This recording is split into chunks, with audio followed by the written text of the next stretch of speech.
Okay, we were discussing the rise of the polis, and I was into the subject of the way the Greeks thought about the significance and the function of the polis, which is really critical, I believe, in distinguishing between the polis example of a city-state and other city-states in history. It's the notion of what the function of that state is, I think, that is most striking. I was about to tell you last time about the poet Hesiod, who lived in a little town in Boeotia to the north of Attica. He describes himself as a farmer, and in the Works and Days, he talks about the quarrel he had with his brother and how he was mistreated, in his opinion, when his brother bribed the barons, the basileis in his area, and cheated him of his birthright. And he quotes a kind of a fable. He says, he is a fool. He tells this fable of the hawk and the nightingale, which illustrates really the doctrine of might over right. And the hawk says, he is a fool who tries to match his strength with the stronger. He will lose the battle, and with the shame will be hurt also. So don't try to fight against stronger people, is what he says. Hesiod says, this is the wrong doctrine. It is better, he says, to go by the path leading to justice. For when justice is outraged, and by the way, justice here is personified in the form of the goddess called Dike. She follows perforce, weeping to the polis and the gatherings of people. She puts a dark mist upon her and brings a curse upon all those who drive her out, who deal in her and twist her in dealing. And he speaks about the word polis more than once in the same general context. He draws a contrast between the men who give just decisions to strangers and to natives, and who do not depart from what is just, and those who practice violence and cruel deeds. In the case of the former, the polis flourishes, and its people prosper. Peace reigns over their land, and Zeus keeps them free of wars. They don't suffer famines or disasters. Their flocks have thick wool. Their wives bear them children. So fruitful is their land that they are spared the evil necessity of traveling on ships. And there you have an interesting point about the Greeks. Hesiod is not alone in saying, for God's sake, try not to take a voyage at sea because your chances of coming back are really bad, which was a reality to a degree. That's a very strange thing because the Greeks turn out to be an enormously active seafaring people with tremendous fear of the sea. I think that those things are connected. But what about those who don't follow the path of righteousness, of justice, of decay? Zeus orders severe punishments for them. Often, even a whole polis is paid punishment for one bad man. His people are troubled by disasters, plagues, famines. The men die, the women are barren.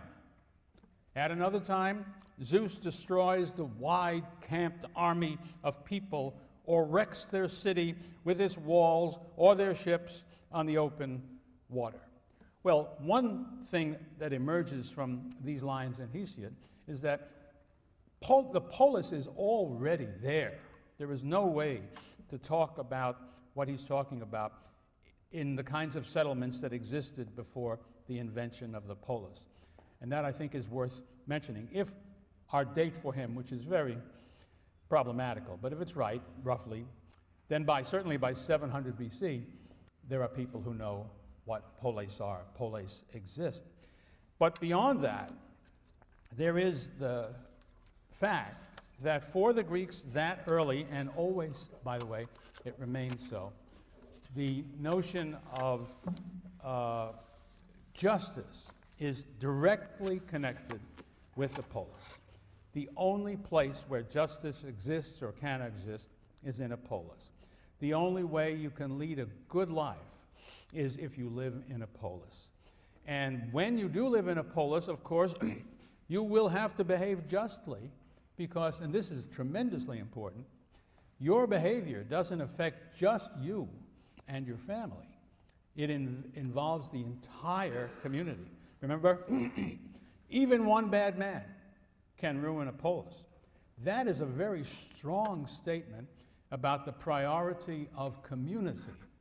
And it's very different from the values that we saw in the Iliad and the Odyssey.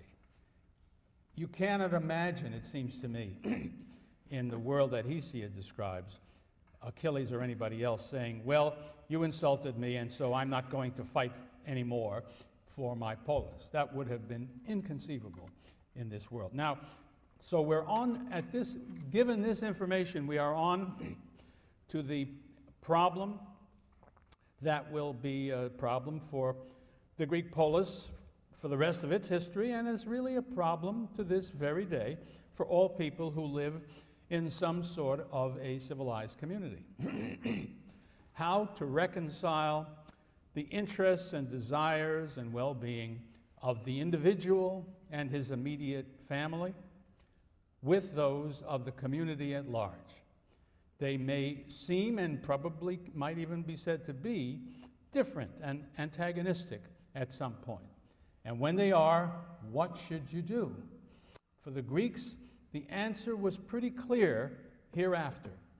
One ought to be interested and to take action in behalf of the polis. And we'll be seeing this kind of argument and people presenting positions about it going on into the future. But the positions, nobody is going to be very comfortable, if comfortable at all. It would be a very oddball position to take for the rest of Greek history. No, the right thing to do is to take care of yourself and the hell with the polis. That's not what you're going to hear. What you're going to hear is to the contrary. A little bit later, when we get to talking about Sparta, you'll see a beautiful example of that in the form of the poems of Tertius, who was a poet in Sparta, whose poetry became so central to their way of thinking and living that they were used as marching songs for the Spartan army as they walked. And they make the same point, but I'll come back to that. Now, here's another document that you want to be aware of that gives you some idea of what the Greeks fairly early thought the polis was for and about, and what the relationship between individual and polis was. In this case, I'm talking about Herodotus, who very early in his history speaks about, tells the story, really, of his visit to Lydia, to the land of the great tyrant Croesus, who is also the richest man in the world. It's not clear that this event ever really took place, but it's really not very important, because what Herodotus is doing is telling how he, I think, and how the Greeks in general viewed the questions at issue. Solon goes to visit Croesus. Croesus asks Solon to tell him who is the happiest, the most fortunate, both of those things contained in the words he uses, that he had ever seen. Solon was now a man of full years. He was a man of greatly respected. He turns out to be one of the 7 sages that the ancient Greeks selected for the wisest men who ever were. So, it would be interesting to know what he thought about that. Of course, Croesus had shown his great wealth already to Solon, and in my view, he put the question this way. Solon, as he looked around at his fabulous wealth and great good fortune, he said, who do you think is the happiest, most fortunate man you ever knew? And you know what the answer was that he expected. Solon answered, Tellus of Athens. I bet you never heard of Tellus of Athens. Neither had Croesus. Neither had anybody else outside of Athens. Croesus was astonished, and he asked Solon, why did he select Tellus? And here's what Herodotus says. First, because his city was flourishing, that is, his polis, that's the word in Greek, was flourishing in his time. And he himself had sons, both beautiful and good. The words in Greek are kalos kagathos for the singular, kaloi kagathoi, and it's a kind of a formula. It means a gentleman. It means the best kind of person. If a person is kalos kagathos, it means he is good to look at and his soul is excellent, all that you could expect of a person. So he had he had sons, beautiful and good, and he lived to see children born to each of them. And these children all grew up. And further, because after a life spent in what our people look upon as comfort, his end was surpassingly glorious. In a battle between the Athenians and their neighbors near Eleusis, he came to the assistance of his countrymen, routed the foe, and died upon the field most gallantly. The Athenians gave him a public funeral on the spot where he fell and paid him the highest honors. So to summarize, the happiest, the most fortunate man that Solon ever knew was a dead Athenian that nobody ever heard of. Why? What does this say? Right? We see in this passage something that reveals so much about what the Greek values were, and you'll see how closely they were tied up with the polis and the primacy of the polis in their lives. Well, why are things good? Well, his city, his polis was doing well. A man who is living in a polis not doing well, how can he be happy? There's just no way. Secondly, sons. Now, this has to do with the Greek idea about immortality and mortality. Since the Greeks really didn't believe in personal immortality, how do you find what everybody wants? Immortality. One way is through your family, and it's sons who carry forward the family name, so to speak. So if you have sons and they are healthy and they do well and they have children, that means your name will be carried into the future, your memory will persist, and that is one form of immortality. And then, of course, the greatest form of immortality, and think of it when you compare it with what was the form of immortality available to Achilles and his fellow heroes. You fought for your polis. And when you died fighting nobly for your polis, you will be, and were then, you were honored extraordinarily by that polis. And what everybody knew then was that your memory would last thereafter, so long as your polis lasted. And the proof of it is that Herodotus knows that story and is telling it, as will other storytellers. And in fact, it worked. Here we are, talking about Tellus, all these many years later, thanks to Herodotus. But the point is that this form of immortality is available to Tellus because of his place in the polis, because of the deeds he does for the polis. And that is the greatest possible payoff. And there you see something that is, I've been making the case that a polis is a different thing from any other city-state. I'm not aware that any other culture that had city-states had ideas of this kind that helped explain why one was associated with it and cared about it. And the final document I want to use to make the point here comes from precisely the poems of Solon. As we shall see later, Solon will be a very important political figure in Athens, and at a critical moment in Athenian history, the Athenians will give him the honor and the responsibility of being the sole public official and to draw up a new constitution, laws for Athens, enormously important job. And in the course of doing that, and in the course of defending himself against attacks after he had done it, he wrote what really amount to political pamphlets to defend his actions and to set forth the ideas that lay under his, the actual laws that he had put forward. And, but as you may know, in writing, the earliest kinds of writing, among the Greeks anyway, but I think this is not atypical, come not in the form of prose, but in the form of poetry.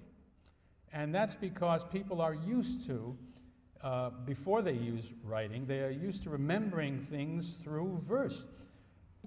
I don't know if it's true of you, but it certainly is true of people of my generation.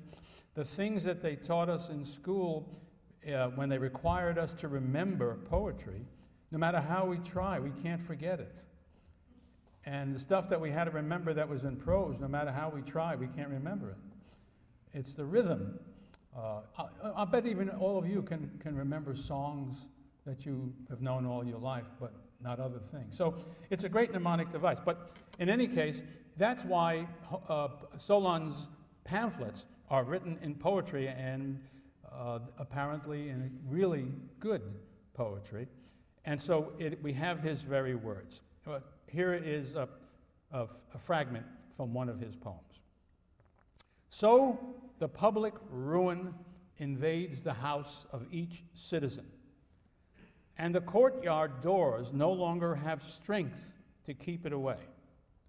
But it overleaps the lofty wall, and though a man runs in and tries to hide in his chamber or closet, it ferrets him out.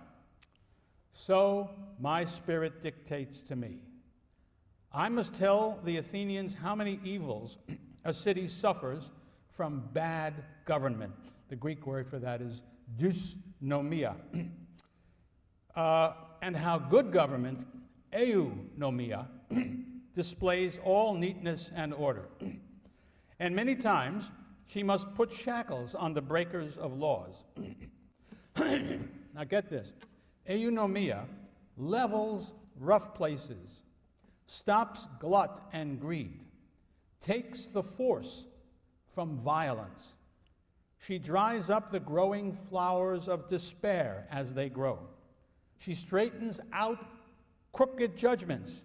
Remember those crooked judgments that Hesiod complained about?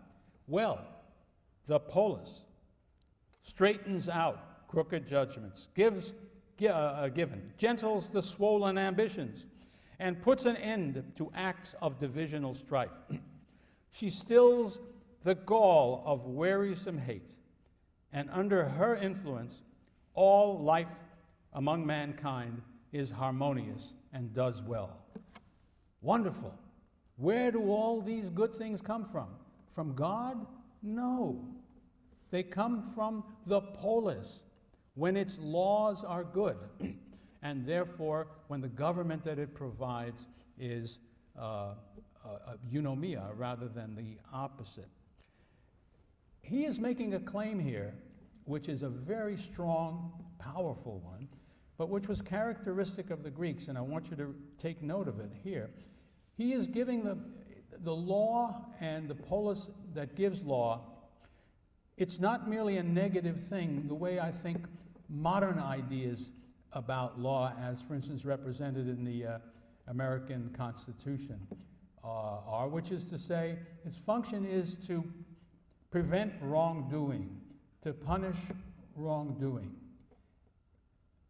It doesn't really, well, let me just say what the polis claims to do here in Homer. It claims actually to shape the character of mankind. The polis makes a good polis, with following good laws, makes its citizens better. It not only defeats wrong, but it creates right. And it creates citizens who behave rightly. This is tremendously important because every Greek state that we know about made the claim that that's what it did. No matter what its constitution was, no matter how these differed from one another, the idea was that the state has to make good men, and that for a city to be good, the men must be good. This is very different. If you think about the American idea as an example of the modern way of thinking about these things, and the notion is we can't do anything. The laws can't do anything about making people better or worse. It takes them as they are, and then it deals with them accordingly. But for the ancient Greeks, that was not enough. You could not, excuse me, if you even think about the Founding Fathers, Madison, Federalist 10, based upon the principle that you can expect that men will do wrong things, and that a good constitution has the role of balancing the wrongs off against each other so as to produce the closest approximation possible to justice. You can only do that by balancing competitive desires that can be thought of as evil. Faction was what they were talking about, and everybody thought faction was bad, but it was inevitable. You couldn't get rid of faction by saying to men, it's not good to be factious. You should think of the whole community at all times. That's not what the American Constitution is about. But it was what the Greek constitutions were about. A polis ought to make men like that. And in fact, there's a great revolution in the political theory presented by the American Constitution, in that it's not the first thing to do it, but it was the first one that was really applied, in turning away, rejecting the possibility that a constitution could make men better. It accepted the premise that men were what they were, and that the state had to control that by various devices. So it's very important to see how different from that the Greek idea was, and what an enormous responsibility the polis was supposed to have. And of course, with that, there had to be an enormous amount of support for the state by the citizens. That's another thing I want to emphasize before I leave this subject, the word citizen. We should not take that for granted. By the way, in Greek, the word citizen is polites, derives from polis. He's somebody who lives in a polis. He's a citizen. Well, there never was a citizen in the world before the polis. There are only subjects, people who are subject either to a god or to the king or to a representative of the god or to a chieftain or whoever. But somebody, in a sense, owns them all. But nobody owns a citizen. And this is something brand new in the world. And we shall see how it crops up in different forms and how it shapes the course of Greek history. Well, this whole business presents the problem I mentioned a moment ago. All of us have this natural selfishness when we are born. We all seek our own interests, and soon we join up with the family. We want the family's interests up to a point. And how is this fit together with the needs of the community at large? A problem the Greeks always wrestled with. But when you get down to the 5th century, and indeed the latter part of the 5th century, there is a marvelous document that you will be reading in Thucydides, the famous funeral oration of Pericles delivered in the winter of 431-30 BC, where in my judgment, one of the great things about Pericles was that he had given a great deal of thought to this problem and presented the best argument he could think of for solving that problem, which was to claim that the individual's highest needs and greatest personal and family goals could be met only through the polis, that his well-being was tied up inextricably with the well-being of the polis. Now, you don't have to buy that, and individuals undoubtedly found the strain too much from time to time, but what's interesting is rather the ideal, the claim, the theory. You cannot truly achieve what you want and need as a human being without being an active and loyal citizen of this great community which you need to achieve what you want in life.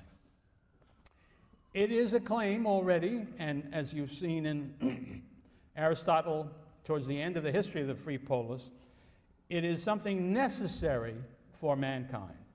It is the center of his life, and it explains the Greeks' devotion to the independence, to the autonomy of the polis and their desire to beautify it and make it as great as it could possibly be.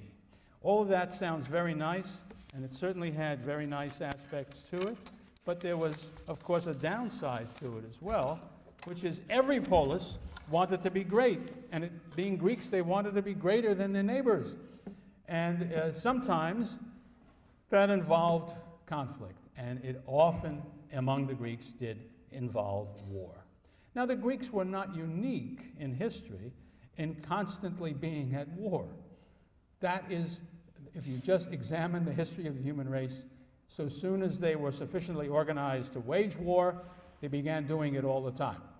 But it is true that the life of the Greek world was much more filled with war throughout the history of the polis than other civilizations, because other civilizations, after a time, had one great power that was able to dominate the entire region, Egypt being the best example, so that no longer was war possible. But the flip side of that is, there was also another thing that was impossible: freedom. And in Greece, you have a lot of war, and you have a lot of freedom. And all of that is tied up, I think, very much with the development of this very special thing called the polis. Now, let's take a look at other aspects of the polis, not ideas, but rather how it functioned, how its function developed, and how that helped to shape the characteristics that it showed in its full-blown period, that is to say, the classical period. I want to talk about, there were really sort of three things that come together. One of them is how the Greeks, in the late Dark Ages and on into the period in which the polis emerges, made their living. And the second has to do with how they fought. And what was my third? There is a third one. Oh, yes. And the third is, these are not necessarily in any particular order. And also how they were governed, or rather, how they governed themselves. All of these three things, in my judgment, are necessary to understand how the polis came into being, how it came to be what it was, and how it came to fulfill and believe in these ideas that I have just been telling you about. And I should say at once that this is now a very controversial subject. Let me just back up a second. In a way, along the way, I'm attempting to also to answer the question that people always ask me when they understand I'm a historian about Greece and if they have any interest in the subject. And they say, yeah, the Greeks were terrific. They achieved wonderful things. They were a miracle, golden age and all that. But tell me, how did that happen? Why did they do that? Why them and not somebody else? And until I came upon a brilliant solution that another scholar presents to us, all I could do was tell jokes. I remember way before you guys were born, there was a TV show run by Sid Caesar, and one of the characters that repeatedly showed up on this thing was kind of a comic German-Austrian professor of seemingly everything. And then Carl Reiner would interview him on the topic that was allegedly the topic of the day. And on the one I remember best was he was a great aeronautical expert. And here he was landing briefly. He was being interviewed by Carl Reiner, asking him questions, and in his comic German accent, giving silly answers. But finally, Reiner says, well, thank you, Professor, that's all very wonderful. But you know, our audience would really like, it seems like a simple question, but it's awfully hard to understand. How can a great, big, enormous, heavy thing like this airplane get off the ground? And he said, oh, it's a very simple question. It's not difficult to answer. I mean, you know, the wings go and the ailerons and then the motor on the engine, and it's a miracle how it gets up there. And that is the way I used to explain the Greeks, because I had no better idea. I could bumble around about geography and this and that, but nothing. Then there came a great voice from the West. Viktora Dejvida Hansona, who was a professor at Fresno State, California, thought about this, and he brought to it, in addition to extraordinary intelligence and a remarkably good knowledge of Greek and the Greeks, a magical additional element, and that was the fact that he was a farmer. And he was, I think, in the 5th generation that had farmed the same piece of farmland in California, in the Central Valley of California, ever since the 19th century. And that climate, by the way, and that whole scene is very similar to the Mediterranean kind of a climate that the Greek farmers were engaged in. And so that it had potentially, Hanson thought, and I think he was right, proper analogous possibilities. And he came to the conclusion that much could be learned about the development of the polis if one looked at the business of how one farms in these kinds of environments. And I think that turns out to be a great key to understanding what's happening. And everything you hear from me on this subject I learned from Hanson. It is, needless to say, being a bright, brilliant idea that one guy thought of, it has been assaulted on all sides, and there is plenty of controversy about it. You start with the Dark Ages, and there was general agreement, I think, that the population of Greece had become much smaller than it had been in the Mycenaean period, and that from the standpoint of the population it could sustain, it was underpopulated. And if you start with a look at what was the way in which the land was worked for the purposes of feeding the population, it would be okay to take a look at the Homeric poems as some kind of evidence to help us out. And Hanson focused on this, what was really obviously the unit that mattered in the world of Homer, call it the family, but the Greek word is oikos, O-I-K-O-S, and it means household. But it comes to mean the land that the family works, the family itself, and what does it look like? Well, in the Odyssey, there is a very fine example of such a place in the form of the oikos of King Laertes, the father of Odysseus, who somehow is still alive when Odysseus is king, but he is in retirement. And there he is, we see him, nobleman that he is, former king that he is, working the soil. And how he does this is very illuminating. What you have, because he is clearly, according to Hanson, involved in the period after the transition away from an earlier style. But the earlier style pictures rather large estates by Greek standards, with raiding warrior groups going out to make steal what they can. They are engaged in raising livestock, which in Greece is more likely to be sheep and goats than cattle, but also breeding horses, which are the thing that is very important for the aristocracy for carrying on warfare. Let's flip back a step beyond that to Mycenaean civilization for the purpose of noting the great contrast, the great change. Remember, like the ancient Near Eastern kingdoms, collectivized agriculture, control from the center.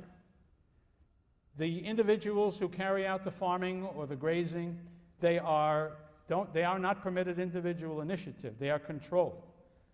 This civilization, like these other ancient Mediterranean kingdoms, were rather advanced.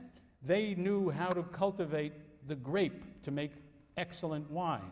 They knew how to cultivate olives to be able to make superb olive oil and how to process them to produce the result. They were engaged in arboriculture. They had fruit trees that produced very well. It was a civilization that was rather advanced in terms of its agricultural skill. They knew the techniques for grafting and improving and domesticating species of grapes and olives particularly. You know, you can't go out there and just plant these things, and what comes out is inedible, unusable, until you finally what's the word I want? You have to generate, what do you get when you mix two agricultural things? You have to integrate, but what do you get? Hybrids, and in order to improve the category of what you're doing. Well, they could do all that. And that's the knowledge that was in the palace that allowed the kings and his people to send out messages, orders to everybody to do what they did. Now, when the palace civilization collapses, the whole system collapses. That explains in large part why there was such a decline in population, why the Dark Ages were so dark. Lots of poverty, lots of starvation, but also, as I suggested when I spoke of this earlier, also the freedom, if you could make it, to learn and also to grow stronger. Now, it's sometime in that period of the Dark Ages, and Hanson would suggest, I think, probably around the 8th century is the greatest transition. Somehow, the oikos obtains a chunk of land that is understood to belong to it. The Greek word for that is a kleros, K-L-E-R-O-S. And what happens is now the family knows that it has this land. It has it now, it will have it next year. The family will be able to pass it on from father to son so that he can inherit it, and that changes everything.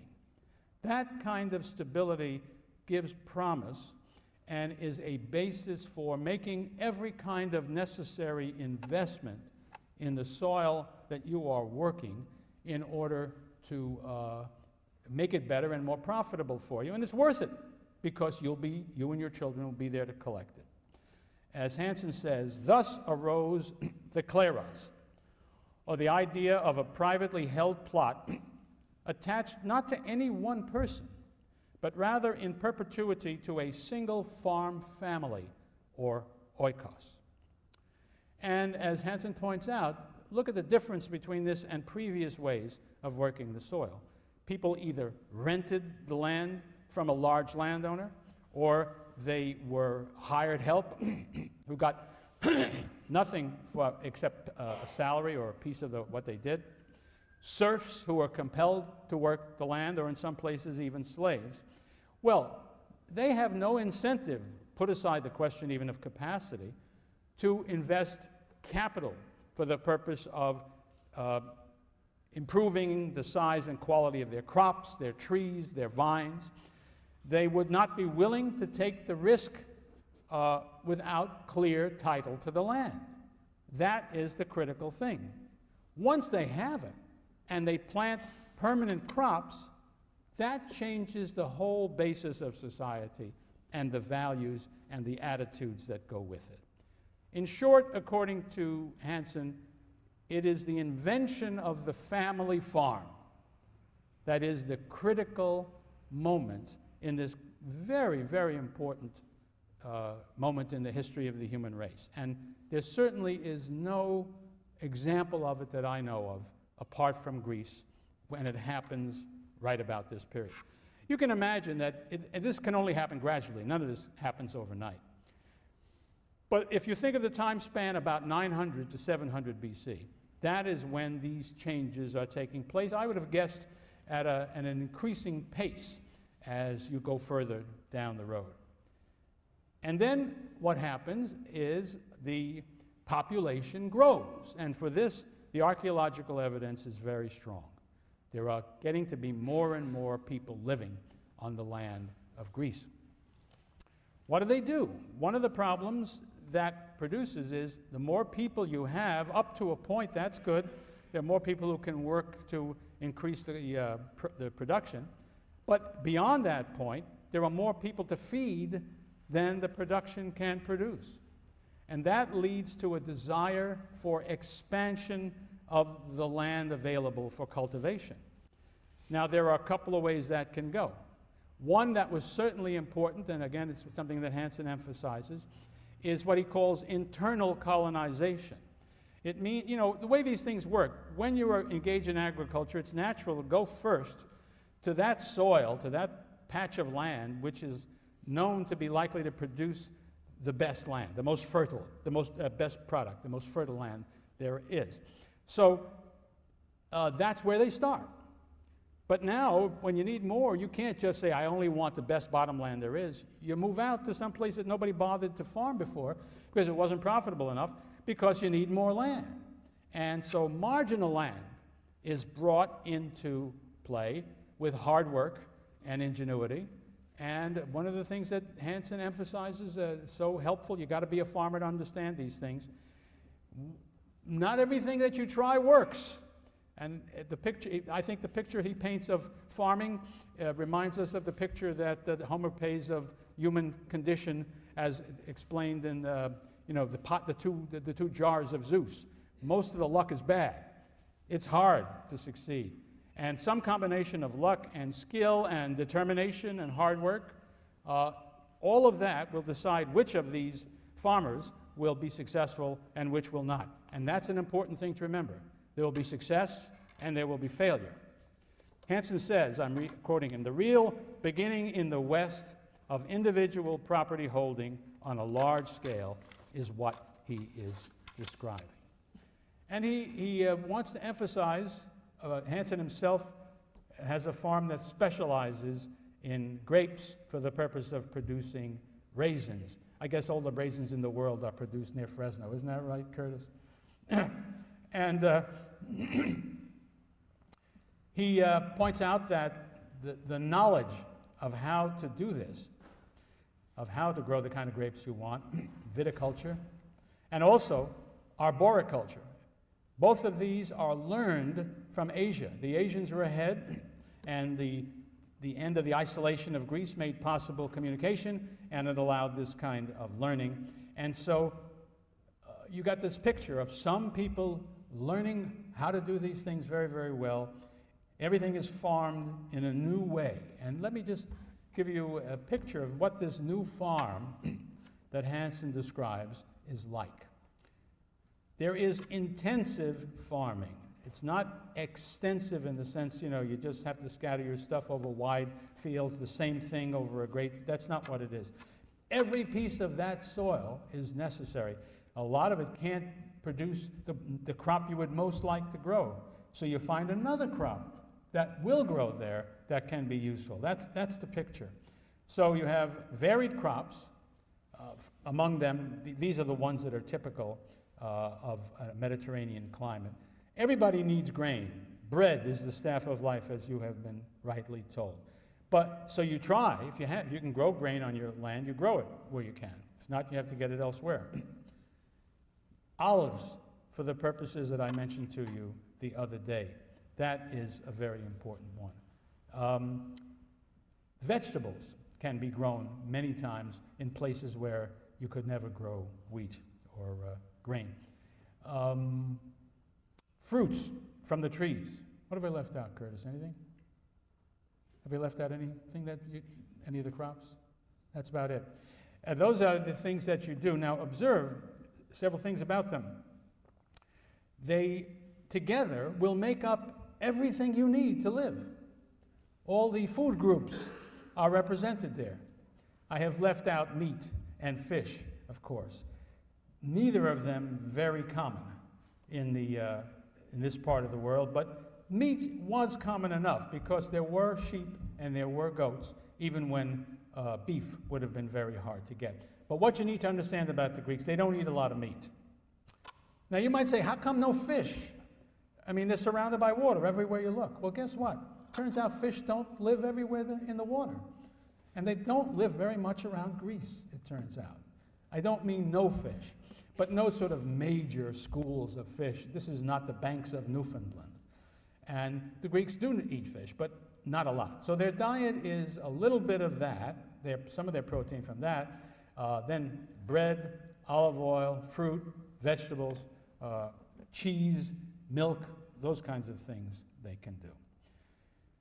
Well, now, one of the things farmers in history discovered is that it's very hard to do well as a farmer if all you do is grow the crops, because people normally don't use what you grow in the form in which you grow it. I'm thinking again of grapes and olives. They maybe mostly want olive oil and wine. So what do? Well, if you're a poor farmer, you don't know what else to do. You send it off to a middleman who does the turning of the grapes and the olives into the liquids that are necessary, and he takes a good bit of the profit. But these farmers didn't do that. They acquired the equipment necessary, grape and olive presses, which allowed them to purify and to produce the final product, and that made them more successful than they otherwise would have been. And also, another great thing that you have to be able to do if you're going to succeed as a farmer is you have to have places to store what you produce so that you will have it for next year when you need it. And also, if you have a surplus, and that's a desirable thing to do, you can sell it. Probably in the early days, this was largely a question of barter. You could trade it in for those things that you didn't make yourself and needed. But in any case, it is a profit. But it's no good if it's going to spoil. And so it's important to realize the role of ceramics, the need to make storage jars that could be sealed very well and preserve the stuff for a very long time. And indeed, they did that. Another thing that you need to understand about these farms, if you're going to grasp their significance for the society that will come, is that they are small, really small. Maybe a typical farm, you might imagine, is maybe 10 acres. That is a very small farm. Some of them, of course, were bigger. There was no regulation about it. But we are talking not about the emergence of an agricultural aristocracy, but we are talking about the emergence of an agricultural community of small family farms. And one of the things that comes with the development of this kind of agriculture as the polis is coming into being is slavery. Now, of course, slavery is as old almost as the human race, and it certainly was already present in the world of Homer. But it looks like in the Dark Ages, there were very few slaves around, just because owning slaves is wealth. You can't have slaves without wealth because you got to feed them. That's the very least. And no matter how wicked a master you are, dead slaves are no good to you. Chances are you had to pay something for them. They are like a machine. If a slave dies, you got to buy a new machine. And while he's alive, you got to feed him. So when you're talking about a very poor society, you're not going to see much slavery. But it is true that as the family farm I've been describing comes into being, a way is found to use slaves in a productive, positive way, positive from the standpoint of profits. And the reason for that is if you are just engaged in a single crop farming, well, you plant it, you take care of it, and then when the time comes, you reap it. What do you do in between? Well, there's not much to do. So you have to feed the slave all year round to work only a small part of the time. That's not very profitable. But Hanson's farm, as I like to think of it, there's work to do all year round because these different crops need attention at different times, and they need different kinds of attention. And some of them need all kinds of very hard work to keep them going, so that there's plenty of work to be done that is useful and profitable. Therefore, and you will produce enough profit to make it possible, so that these small farms you should imagine as typically having 1 or 2 slaves playing a part in this experience. And the funny, I mean, you should not imagine, when I say slaves, just take out of your mind the plantations of the Old South. Because when you only have 1 or 2 slaves, the master is working right alongside them. doing exactly the same work that they are doing, and also instructing them and telling them what's what. It's probably, if you want to really understand this in a practical sense, it's more as though these guys are hired hands. I mean, they live around, they live in the house, they get fed probably with everybody else, they work with the master, the difference being that they are slaves rather than free men. And that's one of the funny things, is that the emergence of this family farm gives rise to the polis's character as a land in which there is a citizenry, which is to say free men who rule themselves. So the polis will see the invention of freedom in this way, and oddly enough, it is accompanied by the growth of slavery at the same time. Both slavery and freedom come along at the same time in the Greek world. One of the interesting documents we have is a fragmentary inscription from the island of Chios. I think it's in the 8th century. That Hanson points out is relevant here. On it, there is a little language, and it's obvious it's talking about some kind of a town council. This is the first time we have such a reference. The Greek words are boule he demosie. That is, best translation I can come up with is the council for the people. It doesn't mean the council of the people necessarily. That would suggest something democratic. It's probably more oligarchic or aristocratic. But the point is, this is something we haven't heard of ever before. There is clearly some kind of an official group that has some sort of political role to play, which is popular in its character. It's the word demos that's at the root of demosie. And demos means the people, all the people. That's one of its meanings. And I think it's the meaning that's relevant here. And as Hanson points out, only in early Greece did independent agrarians have free title to their land, own slaves, and ultimately, out of this council that I told you about, ultimately came to have control of their own communities. Although the political development came late in the process, it did come. As Hanson says, the new farmer is not just a different kind of farmer, but a different kind of person. He is a citizen in his political role. He is a soldier, but he is a soldier not in the pay or the hire of a king or of an aristocracy. He is a citizen soldier who has participated in the decision that says it is time to go to war, and who will play an active role in making decisions about his state's policy and behavior. He is independent in a way that nobody who was not a king or an aristocrat in the past has ever been. A new kind of man, the backbone of the polis as it emerges. I don't want to overstate this.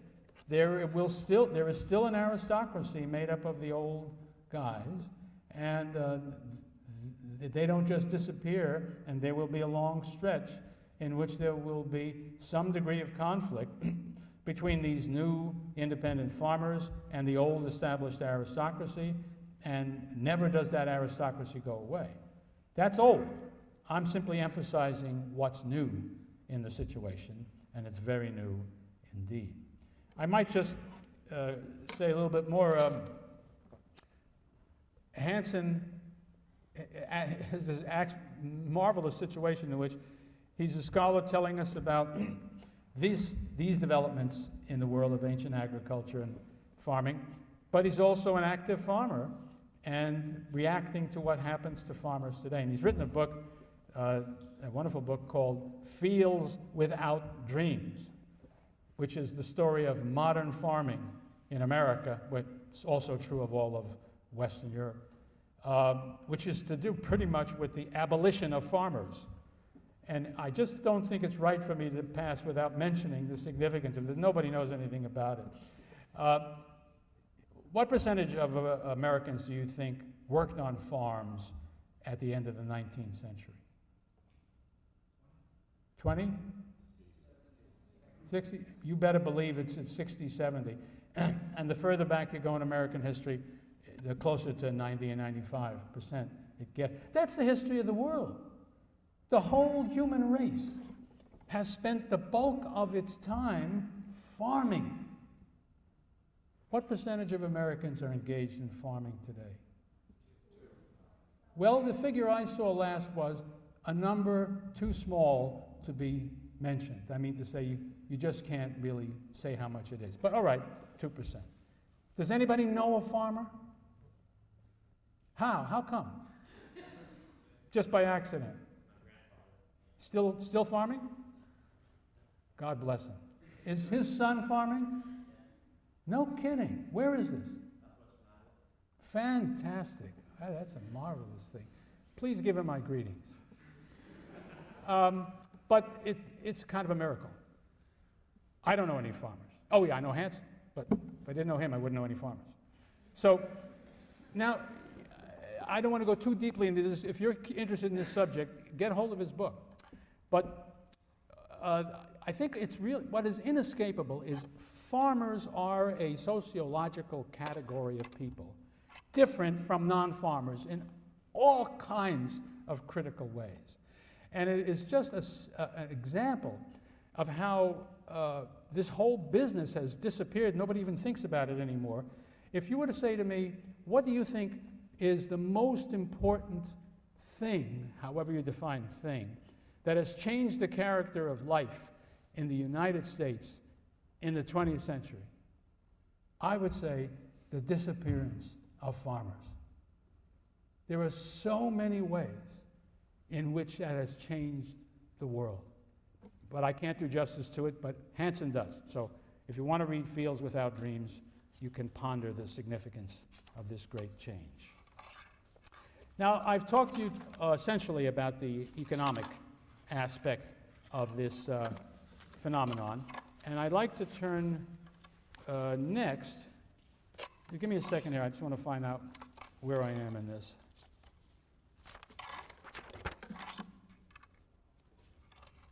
Right.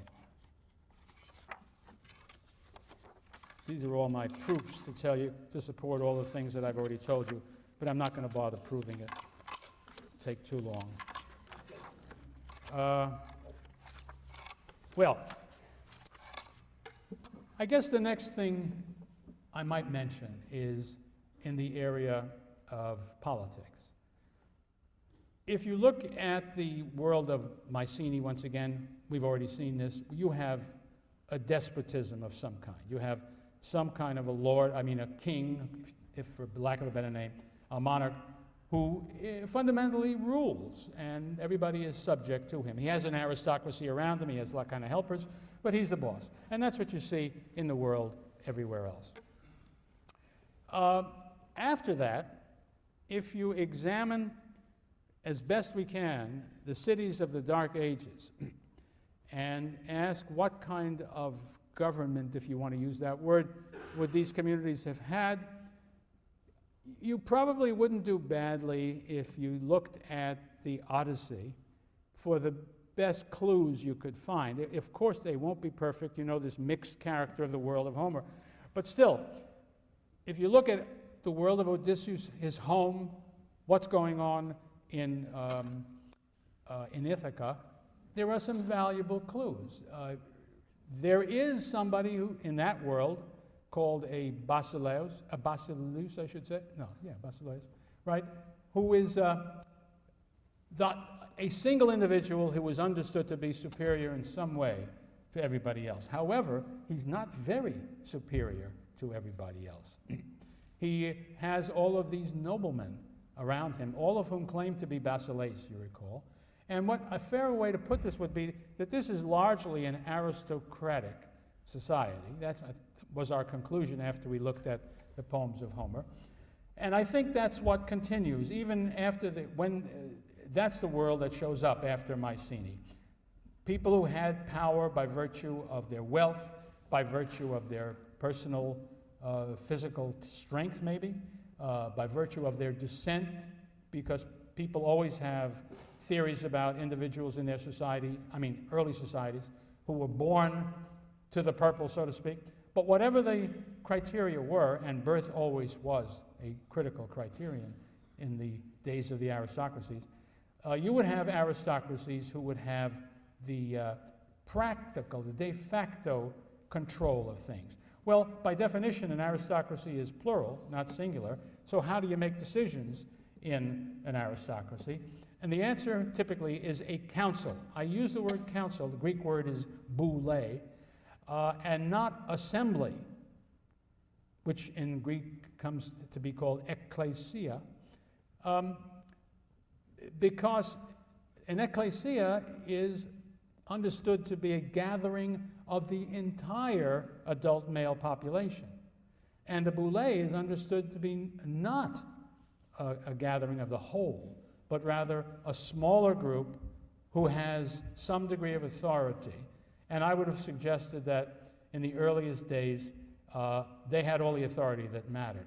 However, it's interesting, these Greek communities from a very early time seem to have been different from Mycenaean kinds of things by virtue of the fact that the men who fought in the army always seemed to have had to be consulted when it came to a question of fighting.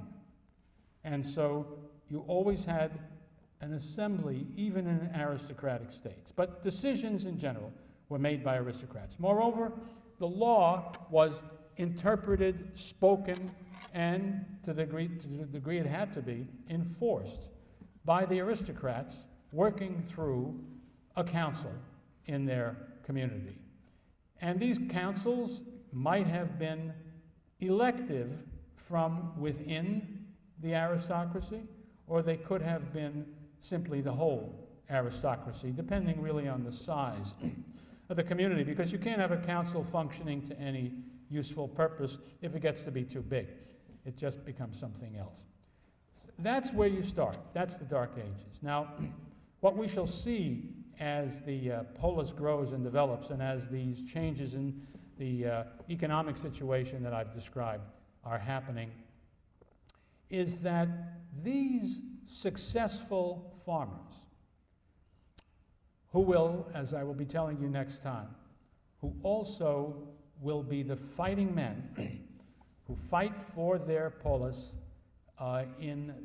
as infantrymen when the infantry becomes the critically important part of the army. These men, the combination of their independence, their wealth, when I say wealth, I don't mean great wealth, but the fact that they do have wealth, that they amount to something, and their role as soldiers, makes them demand a larger voice in the government of the state, in the decisions that affect them so closely. And so there will be a whole, I'm looking ahead now, projecting into some topics that we'll explore more closely later, but they will be finding different ways to insist on their inclusion. And the results will be different in every state.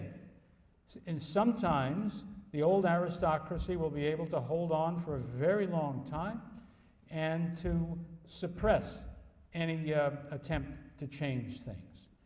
Other times, and this will be widespread in certain places and will be very significant, the dissatisfied people in the society, mainly these farmers I'm talking about, will get together and perhaps fix on some discontented aristocratic individuals, and most particularly pick some aristocrat who has distinguished himself typically as a soldier, as a leader of troops, and engage really in what amounts to a kind of a revolution, or at least a coup, and bring about a kind of a different kind of a monarchy, which the Greeks called a tyranny.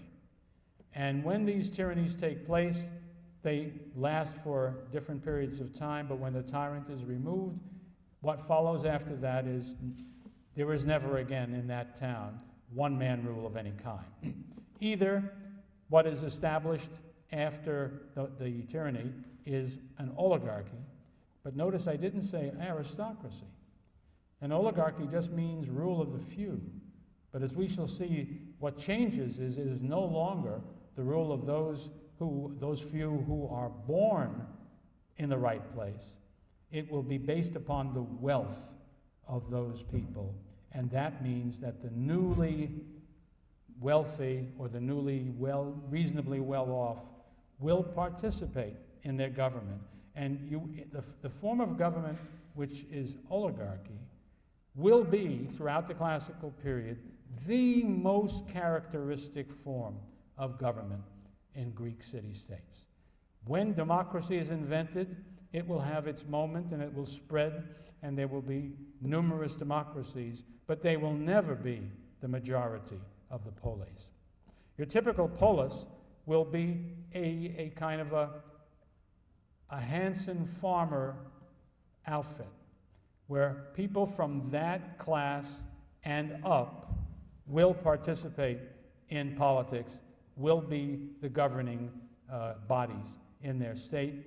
They will be the ones who continue to fight in that infantry that is decisive for the state, and they will be the ones who make decisions, and the people poorer than they will be excluded. So it's very important to realize that these family farmers who are successful do not necessarily lead to democracy. Indeed, I want to emphasize again, it is an unusual outcome when they end up with democracy. So now we've said something about the economic change and something about the political change, and next hour I'll start with the story of the military change that has so many significant consequences. Okay.